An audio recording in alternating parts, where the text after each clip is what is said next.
Hello friends, இன்றைக்கி வந்து street style noodles தான் பார்க்க போகிறோம். இது வந்து ரொம்ப சிம்பிளான ஒரு ரெசிபி. ஆனால் வீடியோ ஸ்கிப் பண்ணாமல் பாருங்கள். ஒரே பாட்டில் நம்ம அதை வந்து முடிச்சிடலாம். இப்போ நான் தேவையான அளவுக்கு கேரட்டை இதில் கட் பண்ணி வச்சுருக்கேன்.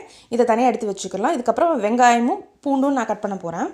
இந்த வெங்காயத்தை பொடிசாக கட் பண்ணி வச்சுக்கலாம். அதுக்கப்புறமா பூண்டு நறுக்கிக்கலாம். பூண்டு இந்த மாதிரி மின்ஸ் பண்ணி எடுத்து வச்சுக்கலாம். அதாவது பொடிசாக நறுக்கி நம்ம எடுத்து வச்சுக்கலாம். இஞ்சி பூண்டு பேஸ்ட் போடுறதுக்கு பதிலாக இந்த மாதிரி கார்லிக் நம்ம யூஸ் பண்ணுறோன்னா டேஸ்ட் இன்னும் நல்லாயிருக்கும். இந்த ரெசிபியில் நான் வந்து கேப்சிகம் சேர்க்கலை. நீங்கள் கேப்சிகம் இருக்குன்னா நீங்கள் கேப்சிகமை கழுவிட்டு பொடிசாக நறுக்கி கூட நீங்கள் இதில் சேர்த்துக்கலாம். இப்போ பார்த்தீங்கன்னா அடுப்பில் நான் நூடுல்ஸை வந்து போட்டு ஒரு 5 நிமிஷம் வரைக்கும் வேக வச்சு எடுத்து வச்சுக்கிறேன். இப்போ நான் பேனில் ஆயில் சேர்த்துக்கிறேன். இதில் வந்து நறுக்கி வச்ச வெங்காயமையும் பூண்டையும் முதல்ல சேர்த்து நல்லா வதக்கிக்கிறலாம். இதுக்கப்புறமா நான் நறுக்கி வச்சுருக்க கேரட்டையும் இதில் சேர்த்துக்க போகிறேன். உங்கள்கிட்ட கேபேஜ் இருக்குது அப்படின்னா அதுவும் சேர்த்துக்கலாம். நீங்கள் வந்து பெல் பெப்பர் இருந்துச்சுன்னா, கேப்சிகம் இருந்துச்சுன்னா அதுவும் சேர்த்துக்கலாம். இதை நல்லா வதக்கி விட்டுக்கலாம்.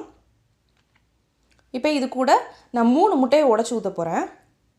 அதுக்கு முன்னாடி இந்த பக்கம் வெந்துக்கிட்டு இருக்கிற நூடுல்ஸில் கொஞ்சமாக உப்பு எண்ணெயை சேர்த்து ஒரு நிமிஷம் வரைக்கும் அது வேகணும். நல்லா ரொம்ப நேரம் நூடுல்ஸ் வெந்துருச்சுனாலும் உங்களுக்கு மஷியாயிரும், நல்லா இருக்காது.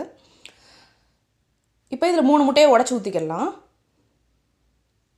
இதில் டேரெக்டான முட்டை சேர்த்துட்டேன். இது தேவையான அளவுக்கு பெப்பரும் உப்பும் சேர்த்துக்கோங்க. அதை நல்லா பொரிக்கிற மாதிரி பொரிச்சுக்கலாம். இந்த பக்கம் நம்ம காய் வதங்கின காயை ஓரமாக ஒதுக்கி வச்சுருக்கணும். இது கூட சேர்த்துறாதீங்க. அப்போ தான் முட்டை வந்து தனித்தனியாக உதிரியாக நல்லா வரும். இதுக்கு தனியாக வேறு ஒரு பேனில் நம்ம வதக்கணும் அப்படிங்கிறதுனால இதில் சேர்த்துக்கலாம். இப்போ வெந்த நூடுல்ஸை வந்து இது கூட சேர்த்துக்க போகிறோம். வடிகட்டி இதில் சேர்த்துக்க போகிறோம். அதுக்கு முன்னாடி இந்த பக்கம் காய் இருக்குது இல்லையா, அந்த பக்கத்தில் சோயா சாஸு, சில்லி பவுடர் சேர்க்க போகிறோம். சோயா சாஸ் பார்த்திங்கன்னா 2 டீஸ்பூன் அளவுக்கு சோயா சாஸ், 1 டீஸ்பூன் அளவுக்கு சில்லி சாஸ் சேர்த்துக்கிறேன்னா நான் இங்கே சில்லி பவுடர் தான் சேர்த்துருக்கேன். இது கூட சுடுதண்ணி சேர்த்து அந்த கிரேவி மாதிரி நல்லா ஒரு 2 நிமிஷத்துலேருந்து 3 நிமிஷம் நல்லா கொதிக்க விட்டுட்டு அதுக்கப்புறமா இது கூட நம்ம வேக வச்ச நூடுல்ஸை சேர்த்துக்க போகிறோம். அவ்வளோதாங்க, சூப்பரான ஸ்ட்ரீட் ஸ்டைல் நூடுல்ஸ் வந்து ரெடி ஆகிடுச்சு. கண்டிப்பாக இதை ட்ரை பண்ணி பாருங்கள். உங்களுக்கு இந்த வீடியோ பிடிச்சிருக்கு அப்படின்னா ராஜி ஹோம் மேக்கர் சேனலை சப்ஸ்கிரைப் பண்ணுங்கள். தேங்க்யூ.